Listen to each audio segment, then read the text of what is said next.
मेरे बेटे का फोटो लगा करके भेजना, सारी चीजों में किसी भी परिवार का मामला हो तो कोई भी परिवार परिवार ही होता है। कभी मलेशिया, कभी नेपाल, कभी पाकिस्तान, लगातार एसएमएस, 16 धमकियां दी गई। अभी भी तुरंत थोड़ी देर पहले पाकिस्तान से एक मैसेज आया, उर्दू में आया, रॉकेट लॉन्चर के साथ आया। अभी जस्ट 1 घंटा पहले आया कि मैं पाकिस्तान में हूँ, मैं तुम्हें मारूंगा ही, छोड़ो तुम्हारी सरकार हमारी कुछ नहीं बिगाड़ सकती। लेकिन जांच तो चाहूंगा ना भैया, जब मरना होगा तो कोई रोकेगा? मौका मिलते ही मारूंगा। सवाल ये है कि इसके पीछे कौन है? इनके पीछे कोई न कोई सिस्टम है जो पप्पू यादव को मरवाना चाहता है। देखिए, 2-3 बात समझिए। मेरा सवाल ये नहीं है, मेरा सवाल है कि हर लोगों का, आपका भी मेरा भी, देश में राजनीति अलग हो सकती है, देश में नफरत का आधार हो सकता है, जात पात आप कर सकते हैं, लेकिन जब किसी भी परिवार का मामला हो तो कोई भी परिवार परिवार ही होता है। अब बार बार जब कुछ बीजेपी के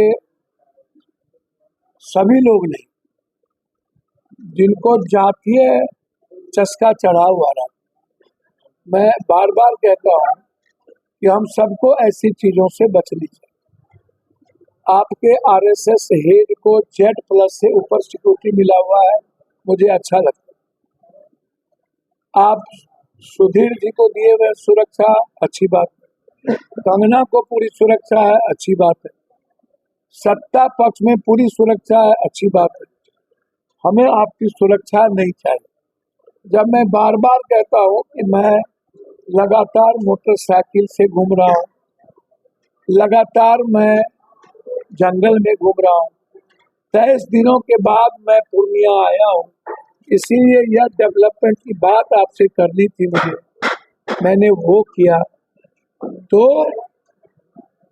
मेरा नजर डेवलपमेंट पर, मेरा नजर रोजगार पे, मेरा नजर विकास पे, मेरी नजर पूर्णिया को नंबर 1 करने पर है, कोसी सीमांचल को बाढ़ से मुक्ति पर है, इस इलाके के को इकोनॉमिकल जोन बनाने पर है। मेरी नजर किसी भी ऐसे लोगों पर नहीं है, कभी मलेशिया, कभी नेपाल, कभी पाकिस्तान, लगातार एसएमएस, 16 धमकियां दी गई। अभी भी तुरंत थोड़ी देर पहले पाकिस्तान से एक मैसेज आया, उर्दू में आया, रॉकेट लॉन्चर के साथ आया। अभी जस्ट कि आप अभी कहाँ हो, क्या हो, नहीं हो, मैं यही हूँ, मैं छोड़ूंगा नहीं। जब मुझे कोई चिंता ही नहीं है, मैं आपके पास बैठा हुआ हूँ, यही है।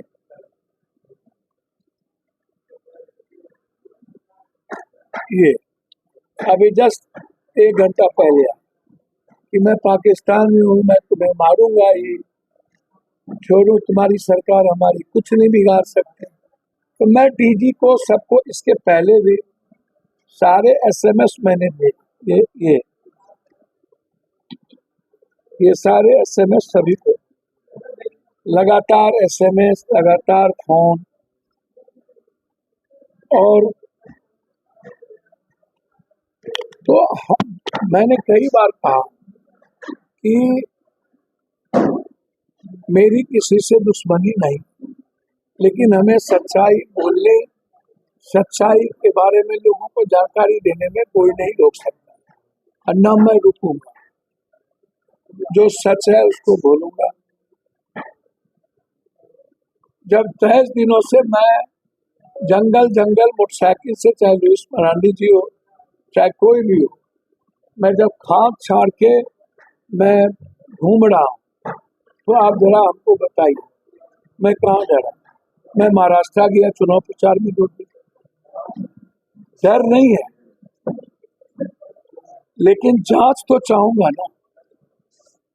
मैं हाईकोर्ट गया हुआ हूँ, हाईकोर्ट में मैं दिया हुआ हूँ कि सरकार गंभीर नहीं है। हाईकोर्ट ने पूछा है, पटना हाईकोर्ट,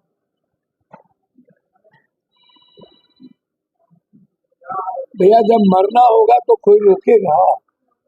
इंदिरा गांधी जी को कोई रोका?